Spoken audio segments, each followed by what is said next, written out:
जौहर मेला प्रतिवर्ष चित्तौड़ में आयोजित होता है और कोरोना की वजह से यह आयोजन केवल सांकेतिक हो रहा था, लेकिन इस बार पूरी जोश खरोश के साथ में जौहर मेला का आयोजन होने वाला है। इसके लिए पदाधिकारियों ने तैयारियां शुरू कर दी हैं। किस तरह से हो रही हैं तैयारियां और क्या कहना है जौहर मेला पदाधिकारियों का, देखिए हमारे साथ ये खास खबर। अपनी आन बान और शान के लिए मेवाड़ को देश और दुनिया में रणबांकुरों की धरती के रूप में जाना जाता है और इसी धरा पर आकर यहाँ लोग नमन करते हैं और इसकी रज को सिर पर लगाते हैं। वीर भूमि मेवाड़ पर वीरों के साथ वीरांगनाओं का बलिदान भी कम नहीं आंका जा सकता। मेवाड़ की इस धरा पर वीरांगनाओं को भी आन बान और शान के साथ याद किया जाता है और जिस तरह से महारानी पद्मिनी के साथ वीरांगनाओं ने जो बलिदान दिया वो आज भी जौहर स्मृति के रूप में याद किया जाता है।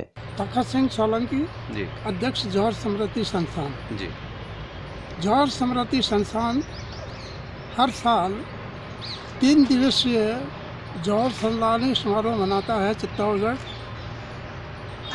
इस को कोरोना की वजह से पिछले 2 साल से हम नहीं मना पाए।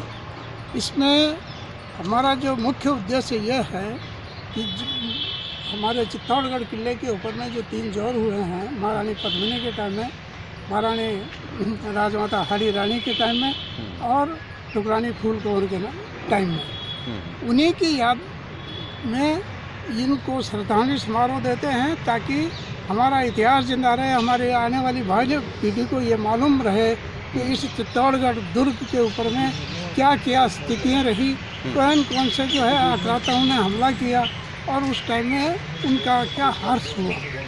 तो इसी को हमारी आने वाली पीढ़ी को और हमारी संस्कृति को, हमारे इतिहास को, हमारा सामाजिक जो जीवन है उसको याद दिलाने के लिए ये समारोह मनाया गया।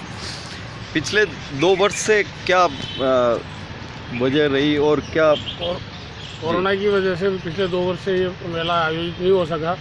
इस वर्ष हम भव्य रूप से इस मेले को, इस समारोह को मनाने के लिए पूरी संस्था के सभी पदाधिकारी यहाँ आदरणीय एनएस को निमंत्रण देने के लिए हाजिर हुए हैं और आगामी 26, 27 और 28 तारीख को 3 दिन का ये आयोजन होता है। उसमें प्रथम दिन खेलकूद प्रतियोगिताएं होती है, दूसरे दिन कवि सम्मेलन वगैरह के इस तरह का आयोजन होता है, तीसरे दिन श्रद्धांजलि समारोह होता है जिसमें सभी देश विदेश से बहुत सारे लोग वहाँ उसमें सम्मिलित होते हैं और सभी राजनेता, पूर्व में भी पूर्व प्रधानमंत्री जी चंद्रशेखर जी और वीपी सिंह साहब और सभी लोग आए हुए हैं, सभी मुख्यमंत्री भी पधारे हुए हैं। तो इस तरह से काफ़ी ये एक परंपरा बनी हुई है चित्तौड़ में और इस इतिहास को ज्वलंत रखने के लिए ये परंपरा हम लोगों ने बना रखी है और ये कंटिन्यू चल रही है। जिस तरह से महिलाओं में एक महारानी पद्मिनी का विशेष रूप से उनका नाम लिया जाता है और आज भी याद उनको किया जाता है, क्या कहना है आपका और अब की बार किस रूप में इसको मनाने की वो है? ये हमारी क्षत्राणियों का सदियों से बहुत बड़ा योगदान रहा अपने देश के प्रति, अपने मेवाड़ के प्रति। हमेशा उन्होंने कभी पीछे न रह के हमेशा अपने देश को बचाने के लिए, अपने राष्ट्र को बचाने के लिए, अपने पूर्वजों की रक्षा के लिए योगदान दिए। आपको मालूम है कि पद्मिनी जी ने अपनी अस्मिता, अपना स्वाभिमान की रक्षा के लिए 16,000 महिलाओं के साथ धधकती आग में कूदकर जौहर किया था। तो हम लोगों को प्रेरणा मिलती है कि परिस्थिति कैसे भी हो, हम अपने स्वाभिमान को हमें बचा के रखना चाहिए। विगत 2 वर्षों से ये मेला हम छोटे रूप से मना रहे थे। हमारे जो वीर वीरांगनाएं हैं उन लोगों की हम लोग पूजा करके, हम केवल पदाधिकारी ऊपर जाकर और हवन करते थे, पर पिछले विगत 5 दशकों से ये मेला बहुत भव्य रूप से चल रहा है। तो इस बार वापस हम लोगों ने अभी कोरोना का सारा सब कुछ जो थी पाबंदियां वो हट चुकी है, तो बहुत भव्य रूप से मनाने के लिए हम लोग इनविटेशन लेके आदरणीय महाराणा साहब, महारानी साहिबा, हमारे युवराज साहब, युवरानी साहिबा, सब लोगों को हम इनवाइट करने के लिए आए हैं। साथ ही हमारे बहुत सारी विभूतियाँ देश विदेश से पधारती है वहाँ पे, चाहे राजनेता हो, चाहे हमारे राजा महाराजा हो, तो उन सब का सानिध्य प्राप्त होता है और बड़ी संख्या में क्षत्राणियाँ भी वहाँ पर उपस्थित रहती है। इस दुर्ग को पूजा जाता है। मैं नरपत सिंह भाटी, कोषाध्यक्ष जोहर स्मृति संस्थान। कहते हैं कि सब दुर्गों में सबसे बड़ा और अच्छा दुर्ग, भव्य और विशाल दुर्ग चित्तौड़ है। गढ़ तो चित्तौड़गढ़, बाकी सब गढ़ैया।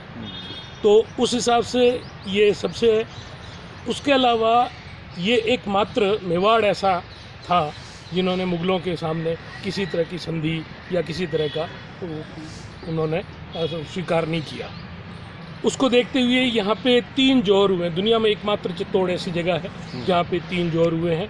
उन्हीं जौहर को याद में रखने के लिए, देशभक्ति और स्वाभिमान को जागृत रखने के लिए जौहर स्मृति संस्थान का निर्माण हुआ। वहाँ पे चैत्र कृष्णा एकादशी, जो इस बार की 28 मार्च को आ रही है, मुख्य समारोह होगा। उसमें चंद्रशेखर जी प्राइम मिनिस्टर के रूप में, लाल कृष्ण आडवाणी जी उप प्रधानमंत्री के रूप में, और कैबिनेट मंत्रियों की तो लंबी फहरिस्त है, मैं उसका अभी इतना नाम नहीं बता सकता। उसके अलावा राजस्थान के और आसपास के राज्यों के मुख्यमंत्रियों ने भी इसमें शिरकत की है और श्रद्धांजलि समारोह में आकर के अपने वीर वीरांगनाओं को श्रद्धांजलि अर्पित की है। जी, जौहर श्रद्धांजलि समारोह 2022 को लेकर युवाओं में काफ़ी जोश है। हमने पिछले 2 साल से आयोजन कोरोना महामारी के कारण नहीं कर पाए, लेकिन इस बार खूब ज़ोर शोर से करने की तैयारी है। इसी कड़ी में हम संपर्क कर रहे हैं जैसलमेर के महारावल चेतन राज सिंह जी को बुलाने का हमारा पूरा प्रयास है और हो सकता है वो बुला रहे हैं।